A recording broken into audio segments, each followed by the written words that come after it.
when your friends count you out, don't join them. Now, I was asked the question this weekend on a mastermind I was speaking at. I was asked the question, have you ever felt like quitting or giving up, especially in the early stages? Many of the folks I was speaking to are in the early stages of their businesses. And I had to answer honestly, and the answer was yes. And if you want to know how many times, like 30 times a day sometimes in the beginning especially. So I said that because I know this is a question I get some, and this is going to be a very different video for me. I usually am telling you how to buy houses and get checks and make money, right? And that's what I love sharing about. But sometimes we all have those challenges. And if you've been in business very long or you're starting out, those challenges can sometimes knock some people out. And I want to encourage you and give you some of the most effective strategies I have to implement on the days I feel like giving up, on the days I felt really discouraged, on the days I felt like it wasn't working.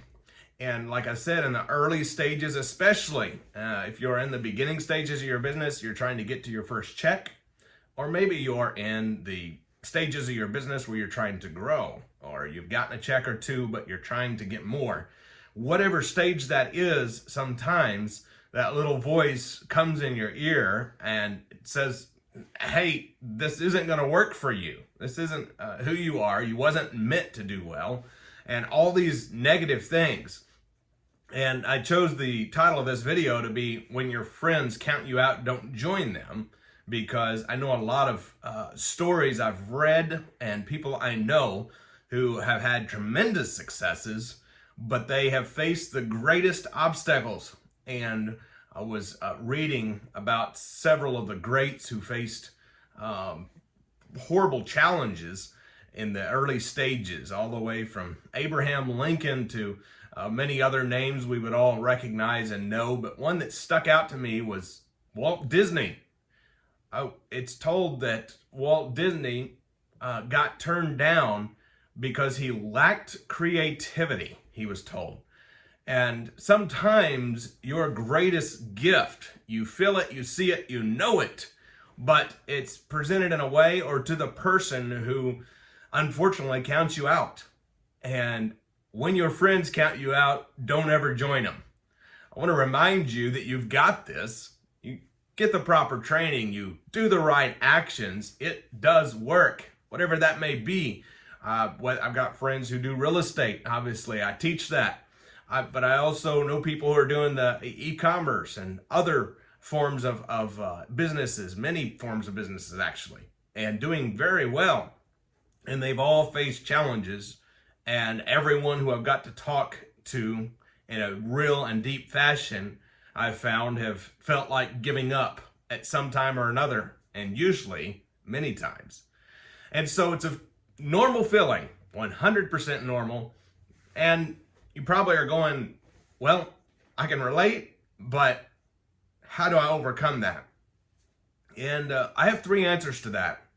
Number 1 way to overcome that is in the moment when you feel the most frustrated or discouraged. This is something I've done anytime something negative comes into my life. Anytime I get a phone call, it's not what I want. Anytime it's just knocks the air out of my cells, I immediately, and this takes some mental rewiring and some effort, but I make myself stop what I'm doing for a few minutes or a couple minutes, and I just begin to be thankful. So in the moment, I'm like, I feel the exact opposite, and feels like the world.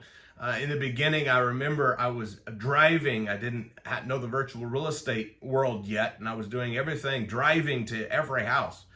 And it was in the beginning stages. I didn't have much money, and I'm driving, and I'm trying to get the contract, and I'm on my way, and on my way, about 100-mile trip to this house, the person cancels, and it's just this overwhelming feeling like, this is so aggravating. Why couldn't they called me 40 minutes ago before I left and wasted all this gas? And, these thoughts are all rolling through my mind, which was honestly operating out of fear and lack rather than abundance, which is a whole nother thing in itself. But I will tell you, I stopped myself immediately rather than saying all the things I wanted to say about this person who canceled on me last minute, the nerve they had. And I immediately shifted it and I said, God, thank you that I have a car to drive. Thank you that I have the money to put gas in it. Thank you, God, that I have plenty to eat. And thank you, God, for my family and my friends. Now, notice that when I started saying this, I sure wasn't feeling it. But by the time I got done naming about 5 or 6 things I was thankful for, my whole attitude changed. That frustration and overwhelming feeling of this isn't working for me just went away. And I thought, man, I am so blessed in spite of what just went wrong. Now, that's a small example, but there's many, many more I could go through and give you of things that are much bigger, and it still works. So I want to remind you to take a moment and stop and be thankful when you feel the most frustrated.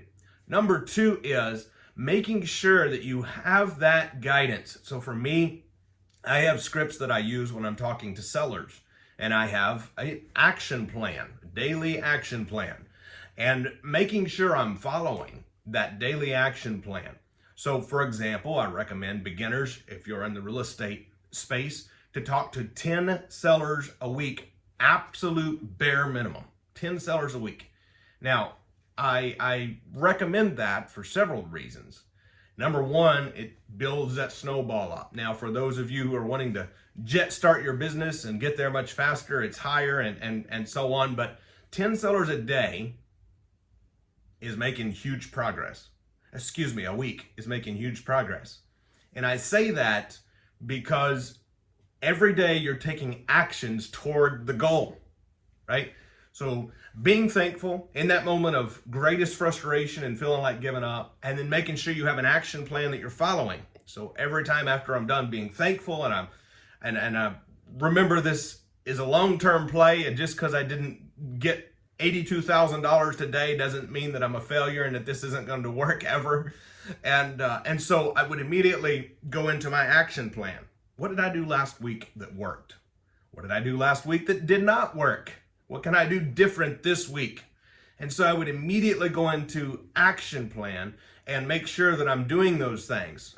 And back to real estate example, am I doing my calls? Where are my leads coming from? Am I getting motivated sellers? Are they calling me? Am I calling them? And so after the thankfulness and that feeling of overwhelming frustration and giving up goes away, making sure that I'm following that action plan and taking steps toward the goal. And then lastly, sometimes, and this is something that I had a huge challenge with because I love to be making things happen. And so sometimes there would be a challenge or a problem that I was trying to solve, and I would stay up till 11, 12 o'clock, 1 in the morning, 2 in the morning, up until night hours trying to figure out how to solve it. And that is absolutely important to do sometimes, I'm sure. But I found, unless I'm just feeling creativity at 11 o'clock at night and I just need to write it down and implement it tomorrow, most of the time, the better strategy is to write down the challenge, any potential solutions I come up with so I don't lose them before I go to bed, and go ahead and quit. Do something. Read a book, watch something, go to bed, get a good night's rest, and start on it again first thing in the morning when you're new and fresh. And sometimes the next day it's taken me 10 minutes to solve what I would have worked 4 hours on the previous night. Now, let me caution you, procrastination is not the answer ever. So don't ever put off tomorrow what you can do today. But sometimes when you're in the moment and you're feeling frustrated and you feel like giving up, making sure you're on point, on target, and moving toward the right goals is key. And sometimes you need to be refreshed to do that. I hope this video has definitely offered some huge value to you today of what to do and how to deal with the challenge when you feel like giving up. And I'll be putting out some more with some more details later. But for right now, I hope you have a great and blessed day, and I'll see you soon.